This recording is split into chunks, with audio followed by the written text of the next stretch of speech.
Hey there, welcome to Livewire. I'm your host, Luke Burbank. This week on the show, we're talking to Ginny Hogan about her path to comedy. It's one of those classic stories. A data scientist at a mayonnaise company starts blogging about their online dates, and, well, now here she is with her latest book, I'm More Dateable Than a Plate of Refried Beans. Vulture named it one of the top comedy books of the year. Then we're going to hear from Oregon's Poet Laureate Anis Mojgani. His poems quite literally brought me to tears when we recorded it. I'm hoping you won't hear that part through your radio. We're also going to get some music from a Livewire favorite who became a lot of people's favorite during his impressive run on America's Got Talent. Jimmie Herrod is going to stop by. Thanks for tuning into Livewire, the show that is more listenable than a plate of refried beans. Typically, anyway. So stick around. It all gets started right after this. We love the freedom hip-hop offers, but there's a lot less freedom inside the culture than you might think. This is Louder Than a Riot, a podcast where we explore who hip-hop marginalizes and why it's embedded in the fabric of the culture we love. Listen now to Louder Than a Riot wherever you get your podcasts. Livewire is brought to you by Progressive. Progressive helps you compare direct auto rates from a variety of companies so you can find a great one, even if it's not with them. Quote today at Progressive.com to find a rate that works with your budget.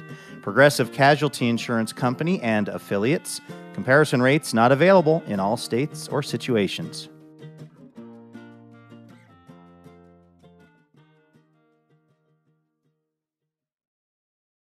Hey, Elena. Hey, Luke. How's it going?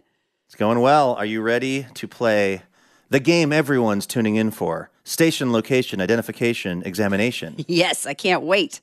This, of course, is where I quiz Elena about a place in the country where we're on the radio. She's got to figure out where I am talking about. This city has been called the flagship city and also the gem city because there is a lake that this city is associated with that looks like a gem when the sun is shining on it. I mean, what lake doesn't look like a gem when the sun is shining on it?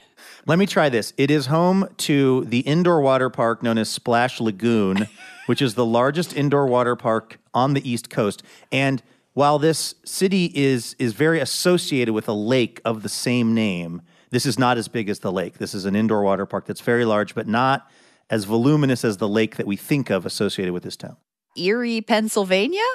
Erie, Pennsylvania is exactly the place we are talking about where we are on the radio on WQLN. Did you know, by the way, that Erie also, the region anyway, grows grapes and produces the third largest amount of wine in the United States? No, I'm glad you didn't give that to me for a hint because I never I know, move over, guessed. Sonoma. Whoa. We're talking Erie, PA, baby. All right. Should we get to the show? Let's do it. All right, take it away. From PRX, it's...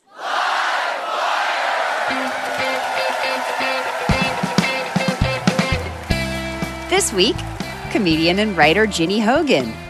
I am not legally permitted to get mad at you for speaking with ex-lovers, as this relationship is undefined, but I am permitted to be vaguely passive-aggressive for several days, should they like one of your Instagrams.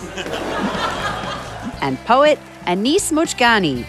I love a holy sunset, which feels as if the sky is praying to me, to us. With music from Jimmie Herrod and our fabulous house band. I'm your announcer, Elena Passarello, and now, the host of Livewire, Luke Burbank. Hey, thank you so much, Elena. Thanks to everyone for tuning in to Livewire this week, including the folks out there in Erie, Pennsylvania. We got a great show in store for you this week. We have asked the Livewire listeners a question, which was, what is your biggest dating red flag? We're going to be talking dating with the very funny Ginny Hogan coming up, and we're going to reveal the audience response to that question in just a bit. First, though, of course, we got to kick things off with the best news we heard all week. This is our reminder right here at the top of the show that there is some good news happening out there in the world. Elena, what is the best news that you heard this week? Okay, definitely the best news for me. Maybe not the best news for the whole world, but you know I'm a little bit of a quarter hound. I wouldn't go so far as to say I'm a numismatist. Okay. When I was growing up, I loved when they came out with all those quarters. And I know I brought this up before. I brought it up when it was announced, but the best news for me is that it's here. The first Asian American to appear on U.S. currency is happening on the back of one of those new quarter series, and it's Anna May Wong. Oh, right. Yeah, she's amazing. She's one of the first movie stars, period. Born in Los Angeles, starred in her first movie when she was 17 years old, 100 years ago. So it's a special time for her to be remembered. She was among 5 women that were selected to be on the back of this first series of quarters. The U.S. Mint selected Maya Angelou and Sally Ride, and the public selected Wilma Mankiller, Nina Otero Warren, and Anna May Wong, who fought casting stereotypes. She advocated for greater representation of Asian American performers throughout her 4-decade-long career. She was a major fashion icon, and you can really see that on the quarter. I was going to say, she looks so stylish. I saw a photo of what this quarter is going to look like. I feel like people are going to take the quarter to their stylist, their hairstylist, and be like, can you give me this cut? Which never has happened in a quarter or any kind of coin before. People aren't being like, give me that Alexander Hamilton. Nobody walked in with a picture of Ben Franklin saying, make this happen. Although I have had that haircut before. Anyway, I'm just really glad to hear that. I'm also glad that they announced their next series of quarters, and they include pilot Bessie Coleman, ballerina Maria Tallchief, and the First Lady herself, Eleanor Roosevelt. So anyway, I haven't really been using coins that much, like everybody else. I've kind of been just like using my card and my phone for everything, but I think I might just get like rolls and rolls of quarters and only pay in quarters now, because all of my quarters are going to be like amazing women, American women, which I can't wait for. It really would feel like an artifact to me, like something that was valuable beyond the 25 cents that it's worth or whatever. Yeah. And, speaking of artifacts, people will find coins in Europe in the dirt that are like from the time of Julius Caesar, and they have heads on them, right? Usually Caesar's head. And that could happen now with Anna May Wong's quarters. It could be found thousands of years later, and people would know that she was representative of our times. And very, very stylish on that quarter, tell you what. Yeah. The best news that I saw this week, or at least learned about this week, Elena, comes from Colorado, from the Silverton, Colorado area. Imagine that you are riding on a train in like the wilderness of Colorado, specifically the Durango and Silverton narrow gauge diesel engine, number 461. And you're just kind of staring out the window at like these cliffs and this river. The Animas River is the one that is part of this story. And you just look out across this river, and there is just a person on the other side of the river frantically waving at you, just like, please help me. That is exactly what happened recently to a woman who was on the train looking out the window, who saw across the river an injured hiker, a woman from New Mexico in her 20s. She's not named in the piece, but we have some details, who had gone on a day hike in this area, was trying to take a picture. Be careful out there, folks, with the photographs and the nature. She tumbled down this cliff, lost consciousness, broke her leg, and was out there for like 2 days trying to flag down trains that were going by on this rail line. So she did it more than once. Yeah. Also, the hero in the story is not named, the woman who was looking out the window of the train and actually noticed this. But finally, this hiker got someone's attention, and then this woman immediately called back to the conductor, who stopped the train, got out, checked on the woman from across the river. By the way, the river is like freezing cold and rushing very quickly, so it was kind of dangerous to cross it. Fortunately, there was another train pretty close behind this one, and that had a married couple on board who were the engineer and the fireman. Nick and Kyla Breeden were driving the train that was behind, and so that train stopped. It had like 327 people on it. They were like, everybody just hang tight. We got to deal with this.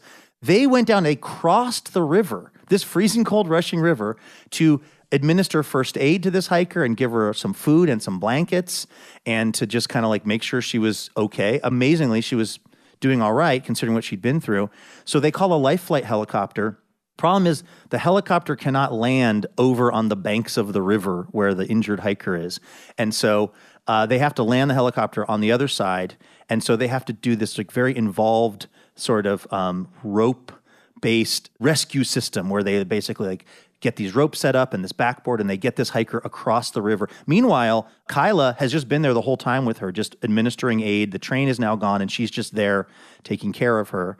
They get her across the river. They get her on the helicopter, and they get her to the hospital where she's actually doing remarkably well. Oh, my goodness. 2 trains in a helicopter. I mean, I guess maybe the takeaway is it's good to stare out of the window of a train and daydream a little bit because you might see somebody who needs help. They also mention in the story that the woman who spotted the injured hiker and her husband were given free train tickets for the ride. Their ticket was totally comped. They earned their fare. So I guess all's well that ends well out there in Silverton, Colorado. So that's the best news that I heard this week.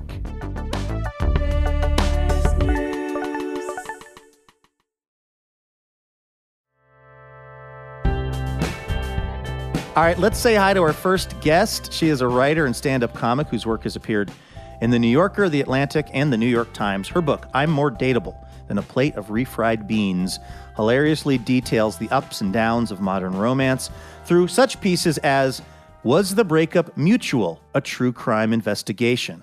Take a listen to this. It's our conversation with Ginny Hogan, recorded in front of a live audience at the Alberta Rose Theater in Portland, Oregon.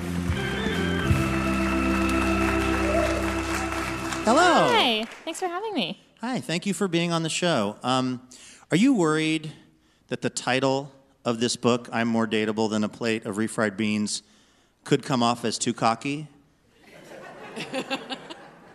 I mean, I've tweeted the title and had people respond, no. I've gotten pushback on it. So I think in many ways it keeps me humble because I put it out there and people who disagree have told me.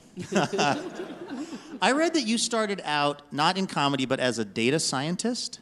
Yes, I worked at a mayonnaise company as a data scientist, yeah. What was the mayonnaise-related data that you were sciencing? It's a really great question. I wish I could tell you. I looked at a lot of sales data on where different flavors of mayonnaise sold best, but we didn't sell a lot of mayonnaise, so it was I could eyeball it and tell you what you need. You could say, yeah. But so you started a blog while you had that job. You started a blog where you were kind of using data analysis on like your dating profile and other people's profiles? Yeah, mostly mine and I guess the men who were unlucky enough to match with me. So I worked at Facebook for a little while, and I was given ad credit to run ads, and I thought that was so dumb because who wants to run Facebook ads? But I started making like dating ads for myself and running them as a joke. So when you say you got ad credit, because you worked at Facebook, you were allowed to also make Facebook ads for yourself? Yes, for free. You could advertise whatever you wanted. I could advertise. And other people I worked with had really smart ideas, like they sold their ad credit to places that wanted them, but I didn't think of that. So I ran ads where it was like a picture of me and then like a funny saying. It was one of those things where I was hoping it would work, and when it didn't work, I pretended it had been a bit the whole time. I was thinking maybe I would meet someone. I put my actual number on it, and no one texted. So, yeah. And then basically I got some like statistics on which ads perform better, and then I wrote this blog post that was kind of satirical, but kind of a data analysis post, and then I kept doing that with other apps, and the data analysis got sloppier and sloppier, and I got complaints from people being like, your statistics are really bad, and then I just gave up and made it just a funny blog. Those are people who really get it. They really, yeah. You're like very funny satirical thing that's using a small amount of data, but they were like, but actually... Yeah, that's actually exactly what it was like. One of the things you write about in the book is trying to kind of unpack dates of yours calling you quirky or thinking of you as quirky. Is that something that you've gotten a lot over the course of your dating life? I feel like the more excited I am on dates, the more likely someone will call me quirky, but I think more recently I haven't had the energy to fake it, so now they say nothing. I think they don't.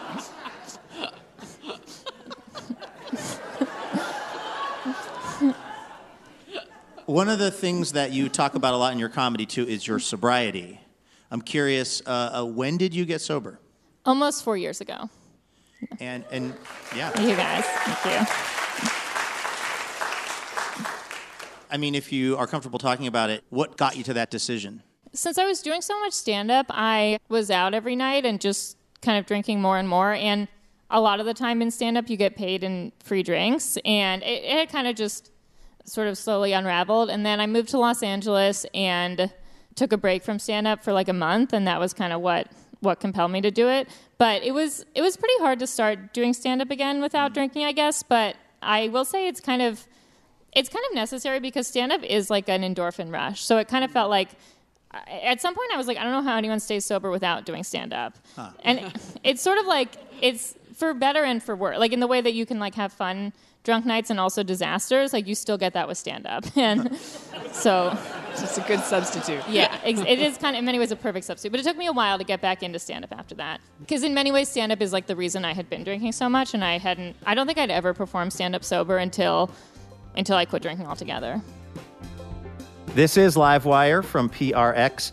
We're listening to an interview with Ginny Hogan about her latest book, I'm More Dateable Than a Plate of Refried Beans. We got to take a quick break, but don't go anywhere. Much more with Ginny in a moment.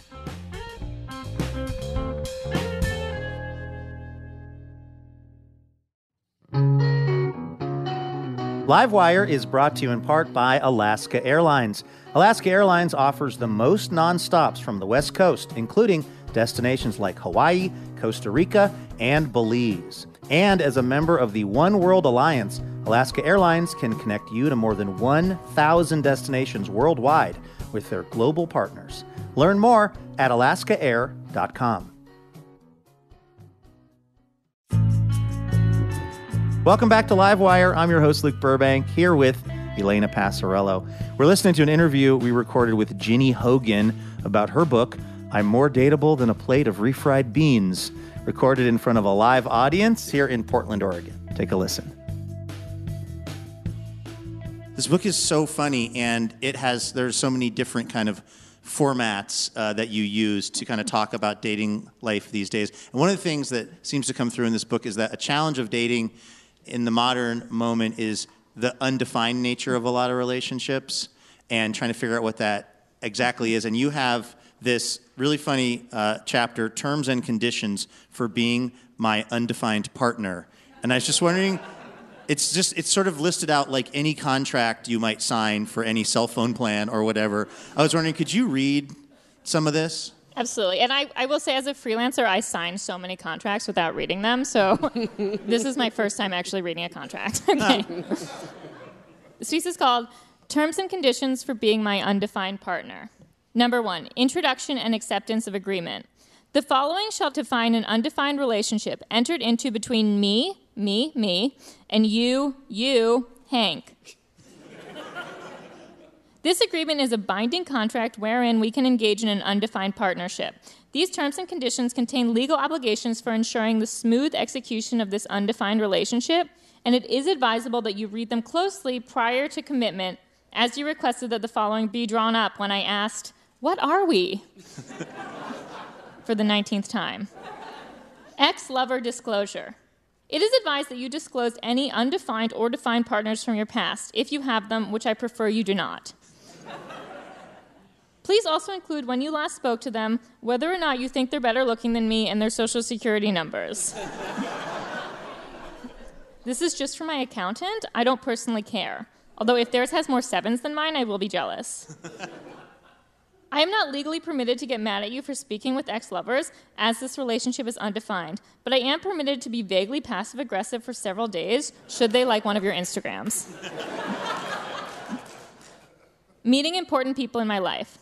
When you meet friends or anyone with whom I consider myself on amicable terms, you cannot say you're my friend, as that hurts my feelings. But you also can't say we're dating, as that will confuse me. You may meet my parents, but only by accident and only if you're not aware they're my parents. You may not call them by their first names until we've been married 5 years, should the relationship come to that. TV shows. I will pick what we watch until you decide you'd like to make this official.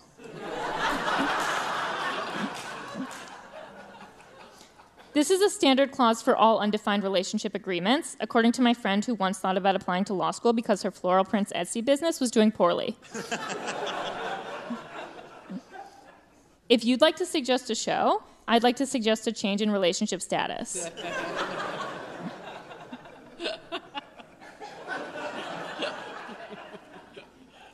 Intellectual property rights. I own the right to tweet out anything funny that we say in conversation because I have a bigger following. If something comes up in conversation that I don't intend to use on my Twitter, you may ask my permission to use it on yours, although please be aware that this will make you look pathetic. I will be unlikely to retweet as our relationship is undefined. For more frequent retweets, consider changing the designation of this relationship. Limitation of liability or disclaimer. I don't know what this means. If you'd like this clause removed from the agreement, consider defining the relationship. Termination. Please don't. By clicking the agree button, you give me permission to tell everyone in my life that we are officially undefined partners.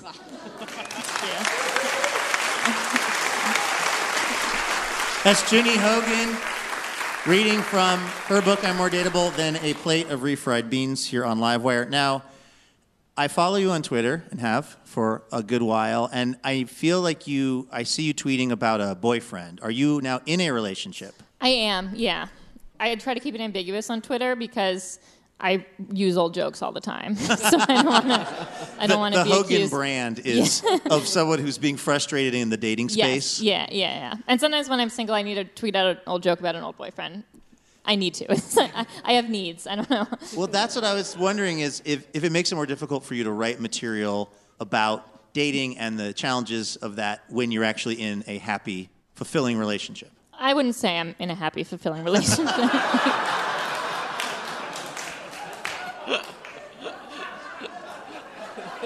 All right, Ginny. So, oftentimes when we have guests on the show, we like to give them a quiz of some kind of leaning on their expertise. But actually, in your book, I'm More Dateable Than a Plate of Refried Beans, you actually have written a quiz that's a real stumper, and we thought that it might be interesting to pose this quiz and these questions to you to see how you respond, since you've done this for your readers. Unfortunately, we cannot use the original title from your book on air because it involves the F word. So we have decided to borrow an alternate FCC-approved title from the esteemed British documentary series Love Island. By the way, shout out to our production intern, Tunvi, who is our resident Love Island expert. So instead of FMK, we're going with Snog, Marry, Pie for the person who has been dating too long. So in case people are unfamiliar, you must instantly decide who you want to spend the rest of your life with out of these three options. So to spend the rest of your life with them, that's marry. Mm-hmm. Or if you want to snog them, which is defined as a long sexual kiss between two people who are holding each other. Or if you want to throw a pie at them, that's pie. This is, don't blame us, blame Love Island. So, of these three, who do you snog, who do you marry, who do you throw a pie at? Your sexual partner who doesn't talk to their mom, your sexual partner who talks to their mom for 2 hours every day, or your sexual partner who treats you like their mom. I'm going to marry the third one. Okay. You're going to marry the person who treats you like their mom. That's a position of power.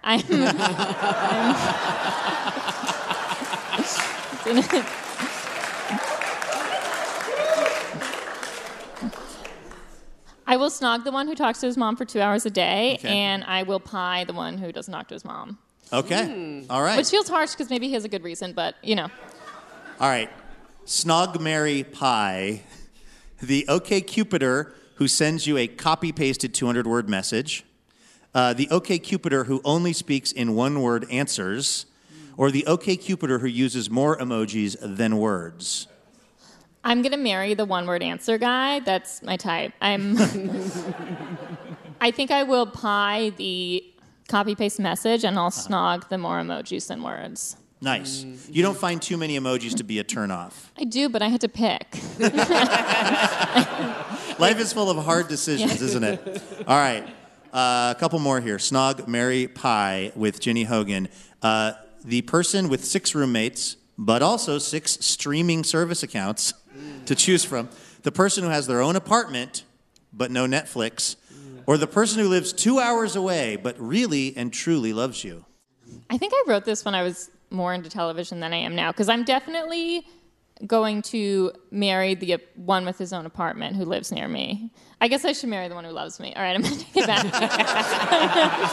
True love or their own apartment? Okay, I'll marry that one. I will snog the own apartment guy. And I'm going to have to pie the one with the roommates, even though honestly, I'd marry any of these guys. I don't know what I'm saying. All right, one more. The Snog, marry, pie, the 32-year-old who says they're not looking for anything serious. The 38-year-old who says they're too young to settle down. Or the 23-year-old who says they love older women. By the way, you're 27. Honestly, I wrote this when I was younger, and I'm now dating a 25-year-old who says he loves older women. So I guess I'll snog that one. But only snog. In the event that he listens to this, I don't want to speed things up. I'm going to marry I'll marry the 32-year-old, because it sounds like I'll have some time, and develop love. And I will pie the 38-year-old. Good choice. All right, those are sage choices from Ginny Hogan. Ginny Hogan, thank you so much for coming on Livewire.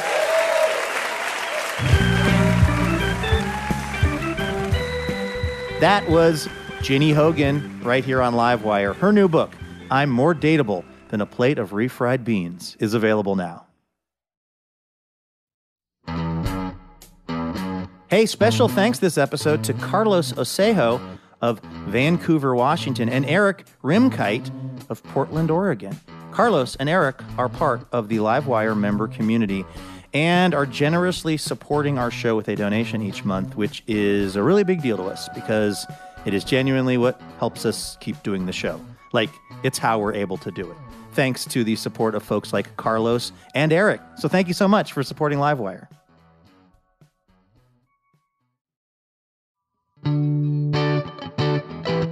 You're listening to Livewire from PRX. Of course, each week we ask our listeners a question in honor of Ginny Hogan's exploration of the world of dating.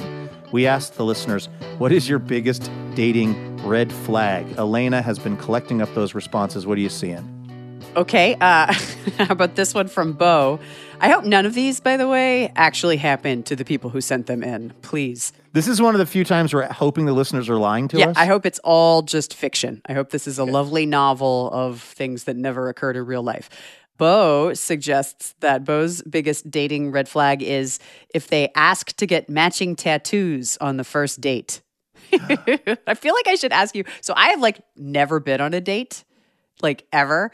And so, but you're married. Not one that I know of. Sometimes I would be out with somebody and I'd realize that it was a date. But since I grew up in the theater, you're kind of just always hanging out with someone and then all of a sudden you're married to them. That's the way that it goes. That was your journey of love with David? Yeah, no dates. But I want to know if any of these things have happened to you because I know you have been on dates, right? I have been on a few dates in my day. So did anybody ever ask you to get matching tattoos? No one's proposed matching. I mean, I may have, on a date or two. But, listen, that can go one of two ways. It's I would imagine a lot of the stuff we're going to hear from these audience members, they're really red flags if you don't like the person. Right.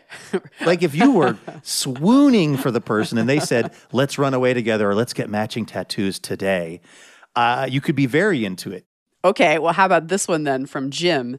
When they ask about your mother's maiden name and the first pet you had as a child. When I first read that, I just thought it was this person hates small talk. But no, it's just an identity theft situation. Yeah. I can't remember the answers to any of those questions, by the way. You don't know your mother's maiden name? I know my mother's maiden name, but that's too easy now. That's also kind of sexist, maiden name. Exactly. But, a lot of these online things now will have a pretty involved series of questions. What was the first kind of car you had? Or What's your favorite city or your favorite flavor of ice cream? And those things change for me depending on the week. And so then I'm trying to remember, what did I tell Chase Bank was my favorite ice cream in 2018? Favoritism is so subjective. Exactly. What's another red flag from one of our listeners? I dig this one from Hannah. When he disappears every full moon.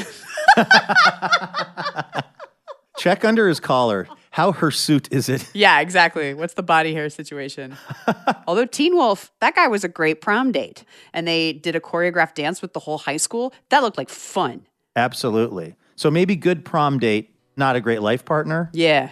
The werewolves? Yeah. All right, thank you to everyone who sent in your responses to our listener question. We've got another one for next week's show, which we will reveal in just a few, so stick around for that. In the meantime, our next guest is a 2-time National Poetry Slam champion. He's the winner of the International World Cup Poetry Slam and the current Poet Laureate of Oregon. In fact, he is so good at this, this is actually his second term as the Poet Laureate of Oregon. His work has appeared on HBO, in the pages of the New York Times, and in 5 books of poetry. We sure love this person, and we hope you will too. Take a listen to Anis Mojgani right here on Livewire.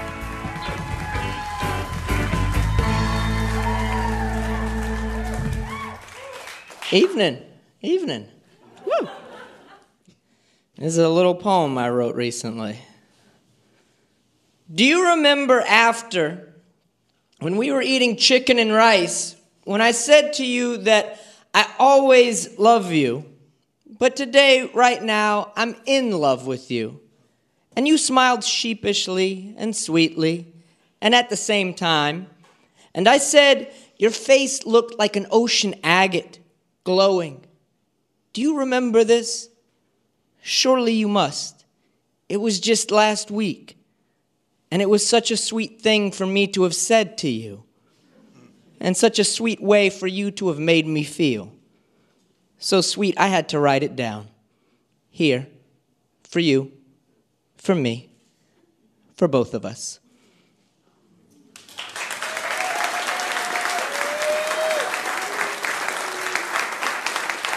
Anis Mojgani, everyone.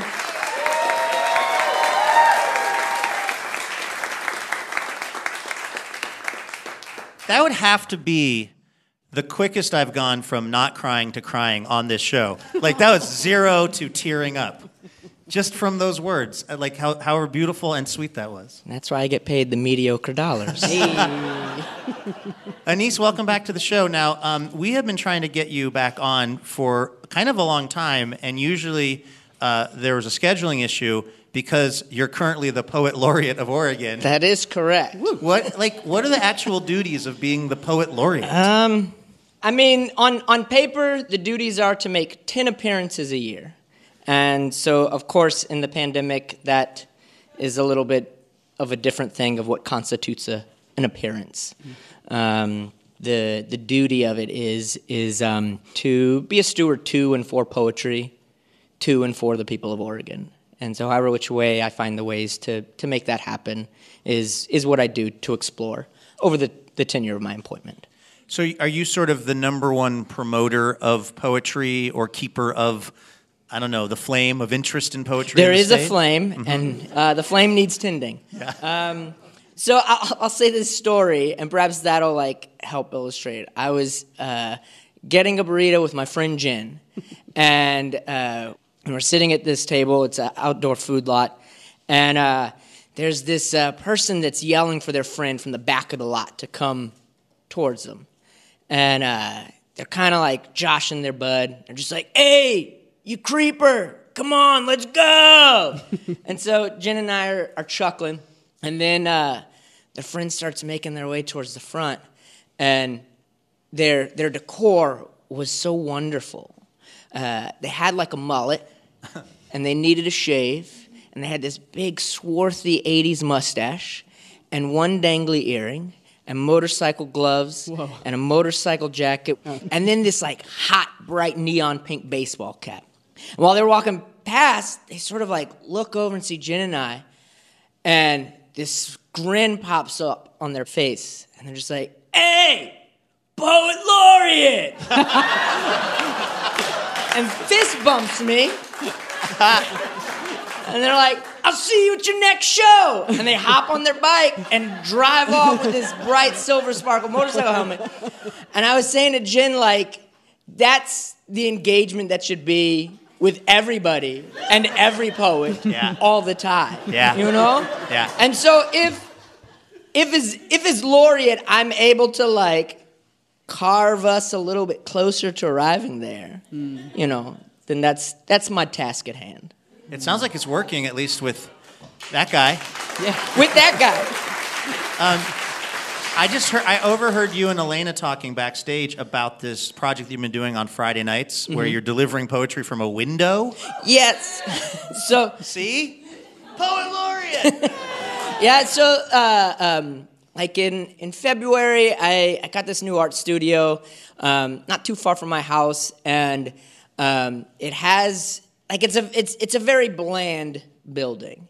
And the window of it just kind of looks like the kind of window where there would be no signage, but it would just, you would know that you could wrap your fist on the window and hand somebody $5 when it opens, and you would be handed a great to mediocre sub, you know? And my friend Jen, the same Jen from the Poet Laureate situation, had like come by and knocked on the window. And I didn't pass her a sandwich, but we were like just sort of conversing through the window. And we're like, this is super fun. This feels very much like very Americana. This feels like very 227 or Sesame Street. And we're like, we should like do this with other people, whatever that means. And we're like, yeah, let's do that. And she was like, you could read poems. I was like, I could read poems. She was like, you want to do that tomorrow? And I was like, not tomorrow. She's like, what about the next day? I was like, I'll do the next day. So, you know, I made a poster and threw it up on Instagram, and 50, 60 folks came out and threw down chairs and blankets on the sidewalk and street and listened to me say poems. And a couple weeks after that, we did it again, and there was 120 people. And ever since then, we've been doing it, you know, every 2-3 weeks, and it happens on Fridays at sunset. The big reason or the big thing that we seek to do with this space is to create something that is non-expectational, non-transactional, that it's simply an invitation to share space with other humans. And so, you know, however which way that one is going to do that, you know, of course, the hope is that the way that an individual does that is not by causing a ruckus, but like, but you know, that it's not, we don't want to create a show that is asking people to be present in a certain way, you know, that I'm going to do a song and dance and they in turn are going to like give applause. It's just going to be that we're going to share, you know, 40 minutes under dusk together, and that'll be that. Nice. Well, can we hear another poem? Certainly. What are you going to share with us next? Luke, this is a poem called Things I Love. All right, this is Anis Mojgani here on Livewire. Things I love, the blues a night sky makes, the bowls it holds for the stars to shine inside of, the sound of a fire moving its tongue against the wood, riding bicycles with friends, learning of the lives of others, getting to know our best and worst birthdays. I love a holy sunset, which feels as if the sky is praying to me, to us, asking us to look at it and know the fierce colors which lay in its clouds, that even the sky needs but the right hour, the right person looking at it, knowing what beauty it holds just inside, waiting to pour forth. I love the crows en masse. They're crossing inside that prayer, bunched together in their loudness at day's end, their flight looking like the sky breaking apart to spread itself further. I love a spreading further in order to come closer, to see what we might arrive at, a wandering with intent. I love not making plans and making plans, scheming schemes, building the idea of an art like it was a boat becoming bigger upon being greeted by the water it asks to touch it. I love how the ocean wants to hold us but doesn't know how. Love that even the ocean does not know things, that even the ocean struggles to move against its nature and in this way maybe becomes more. I love colors, how they lay on us and hold us when they make an object but a plane of their shade, the way they solid and smooth and spill and wash pale or so deep. I love colors so much. How do I love a thing so much that has no form? Nothing to touch, simply is. Though is this not, I suppose, what all love is? Even an object holding our love is but a placeholder, so that we can try to actually touch the intangible in our palms, how the body, too, is like this. I love writing love poems, more so the living of them. Love writing in ink a scrap of a note, even as my desk becomes flooded by scraps of notes, whether they say fuzzy rhythmic vocals, or a sunflower taught me a poem, or the emptiness a missing, or are simply measurements of my sleeves.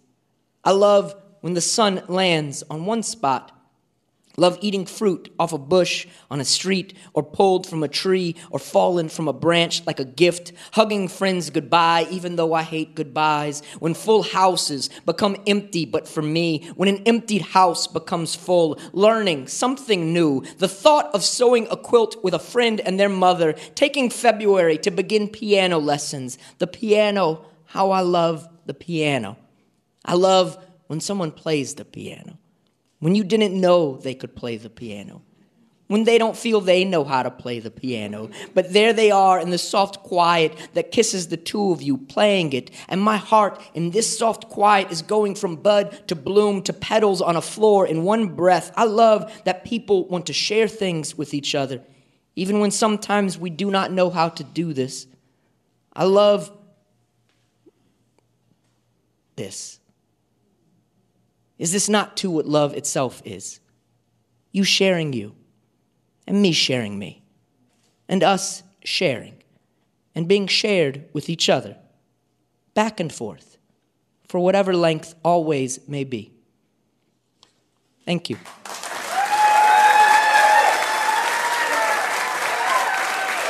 Anis Mojgani here on Livewire. That was poet Anis Mojgani right here on Livewire. He's got a new collection out this month. It's called The Tigers, They Let Me, as well as a children's book, Lifespans of a Rock, which is coming out in 2024.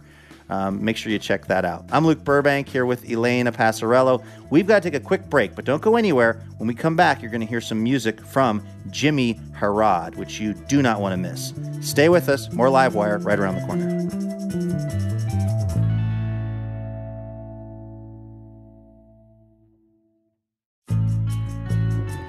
Welcome back to Livewire from PRX. I'm Luke Burbank here with Elena Passarello. All right, before we hear some music, a little preview of next week's show. We are going to be talking to Ari Shapiro.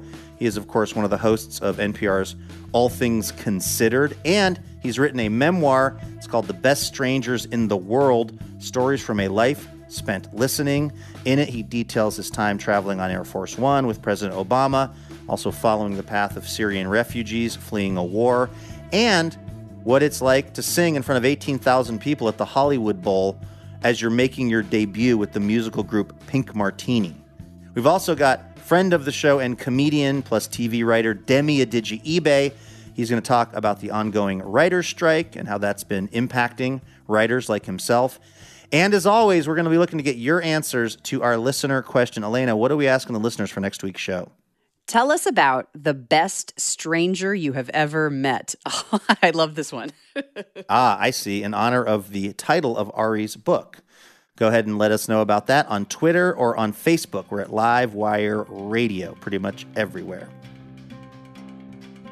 Our musical guest this week first came to our attention as the dynamite guest vocalist for Pink Martini, with whom he's performed with around the world and also on Livewire, not to brag. He's perhaps best known these days for his jaw-dropping performance on the 2021 season of America's Got Talent, including receiving the coveted Golden Buzzer. This is Jimmie Herrod, recorded in front of a live audience here in Portland, Oregon. Hello, welcome back. Hello. Happy to be back. How are you two? Good. It's so nice to see you in person. We talked to you on Zoom at one point when you were in New York. And it was funny because you played this like beautiful song for us, and then I think you said something like, "I hope my neighbors aren't annoyed." And I was like, "I have had an apartment in New York, and let me tell you, you would be the dream neighbor." Oh, I could hear every, I think, rat I later discovered in the wall. So not my neighbors. I guess maybe they weren't that disturbed, but thank you. You know, actually, the last time I saw you, and I don't know if you'll remember this, but I do, only barely because I was a little bit tuned up. It was in an elevator at the Lowe's Hotel in L.A. We both got in, and I was like, "What are you doing here?" And you're like, "I'm winning America's Got Talent."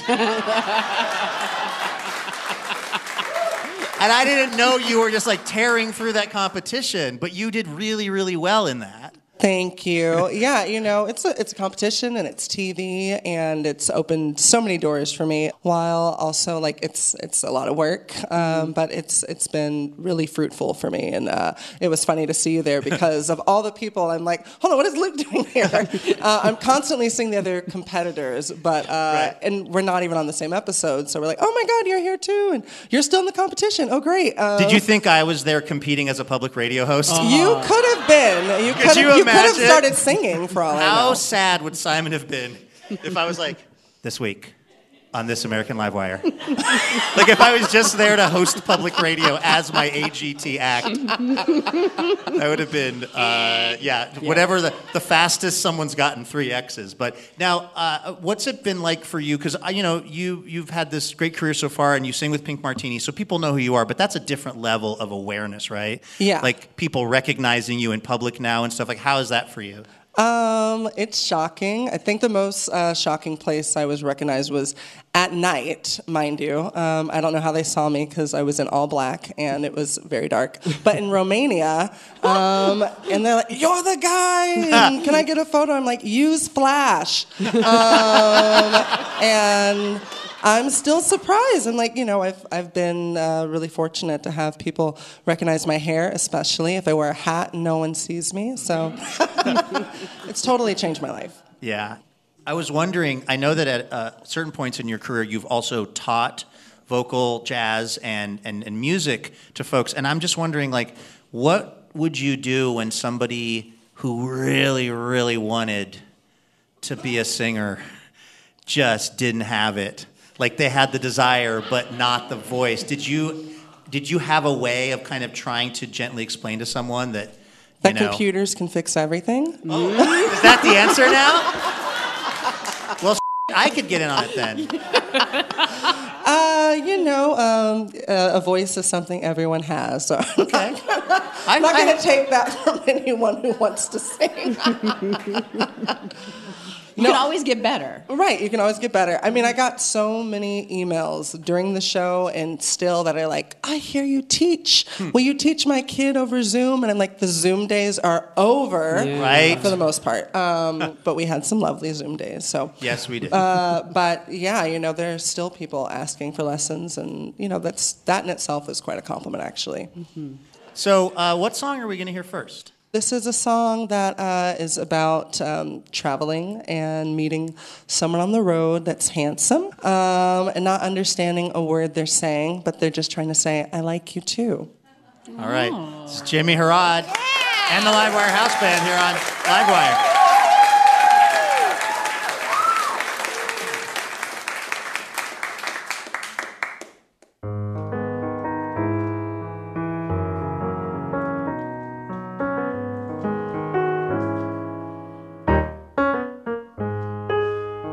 Took a trip to a foreign land. I went to Russia after Japan. That's where I met a Tatar man. He said he had to be alu blue. No, I didn't know what it meant, but his breath smelled of peppermint. And he sure was a gentleman. He said he had to be alu blue. He had to be alu blue. He had to be alu blue. He had to be alu blue. He said it means I love you. Oh, you have to be alu blue. You have to be alu blue. You have to be alu blue. He said it means I love you.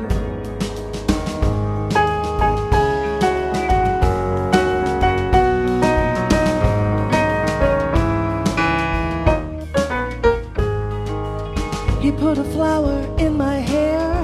For my eyes he couldn't compare to an apple or a pear. He said he ought to be alu blue. He speaks, I hear those calico chicky, 'cause he always speaks in key. Oh, it sounds like singing to me. He sings, he ought to be alu blue. He ought to be alu blue. He ought to be alu blue.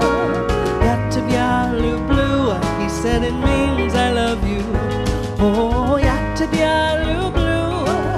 He ought to be alu blue. He ought to be alu blue. He said it means I love you.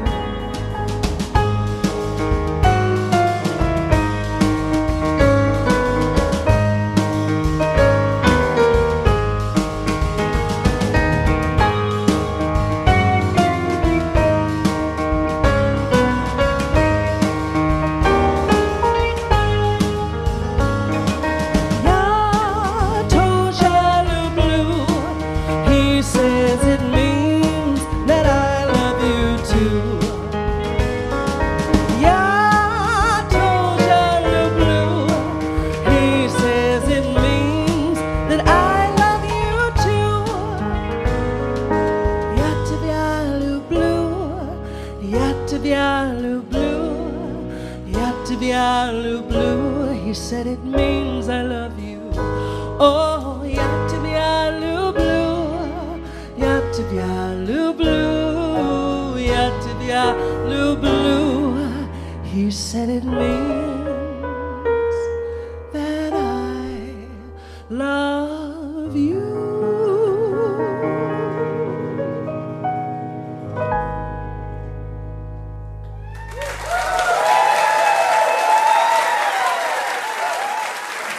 That was Jimmie Herrod performing on Livewire last month here in Portland. His solo album of original works, Falling in Love and Learning to Love Myself, is available now. And you can follow him on Instagram, like I am, Jimmie_Herrod. That's Jimmie spelled with an IE _Herrod. All right, that's going to do it for this week's episode of Livewire. A huge thanks to our guests, Ginny Hogan, Anis Mojgani, and Jimmie Herrod. Livewire is brought to you in part by Alaska Airlines. Laura Haddon is our executive producer. Heather D. Michelle is our executive director. And our producer and editor is Melanie Sevchenko. Molly Pettit is our technical director and mixer. And our house sound is by D. Neil Blake. Trey Hester is our assistant editor. Rosa Garcia is our operations associate.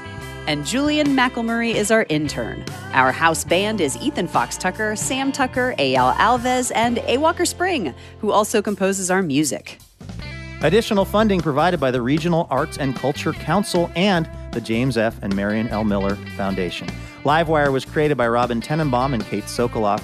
This week, we'd like to thank members Carlos Osejo of Vancouver, Washington, and Eric Rimkite of Portland, Oregon.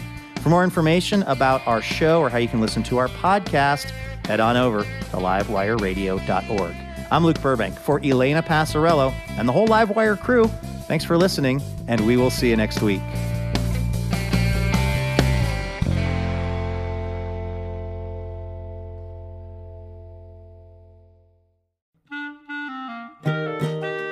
Wouldn't it be amazing to have a piping hot episode of Livewire delivered right to your heart and ears each week? Well, guess what? That can happen when you subscribe to the Livewire podcast feed, and you'll get the joy of surprising conversation every week. So go ahead and do it. It's super easy. You click on the button at the top of your podcast app, and bam, you are Livewire subscribed. And if you're still, feeling the love, if you're enjoying the show, hey, maybe you could hook us up and leave us a quick review. That'll help more people find out about Livewire. And thank you.